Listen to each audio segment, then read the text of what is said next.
السلام علیکم۔ میں آپ کے لیے ایک نسخہ لے کے آئی ہوں مثانے کی کمزوری کا۔ یہ ذرا ایج بڑی ہوتی ہے تو لوگوں کو یہ بڑا مسئلہ ہوتا ہے۔ کئیوں کو تو ایسے ہوتا ہے کہ قطرہ قطرہ پیشاب کا آتا ہی رہتا ہے، بندہ نماز ہی نہیں پڑھ سکتا۔ تو اس کے لیے بڑا آسان سا نسخہ ہے، وہ ایسے کہ آپ نے بور کے درخت کہیں کہیں لگا ہوتا ہے، اگر آپ کو مل جائے تو صبح نہار منہ آپ نے اس کے باریک کونپلیں اتار لینی ہیں، تازے پتے جو نکلتے ہیں، 1 یا 2 چمچ آپ وہ لے آئیں۔ ان کو صاف کر کے تو آپ نا کنڈی میں گٹائی کریں، جیسے سردائی گھوٹنے ہیں، سردائی کی گٹائی کرتے ہیں نا، اس طرح آپ اچھی طرح سے رگڑ لیں۔ رگڑنے کے بعد آپ اس میں 1 گلاس دودھ کا ڈال کے ملا دیں۔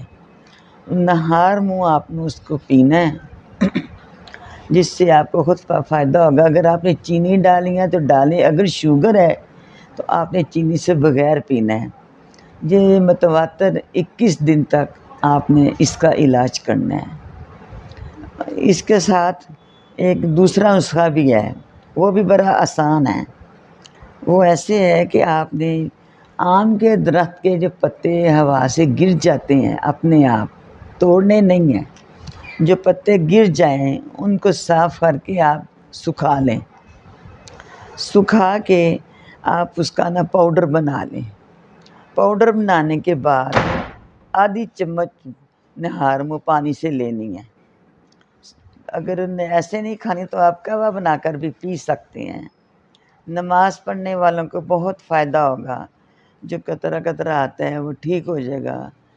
ہمیں اس کا اجر بھی ملے گا کہ آپ کو کوئی اچھا نسخہ بتایا ہے، اس کے آپ عمل کر کے دیکھیں، آپ کو بہت فائدہ ہوگا۔ انشاءاللہ آپ ٹھیک ہو جائیں گے، ہمیں دعاؤں میں یاد رکھنا۔ انشاءاللہ کوئی اور نسخہ اچھا سا ملا تو آپ کو بتائیں گے۔ یہ ہمارے بوڑھے بزرگ ایسے علاج کرتے تھے۔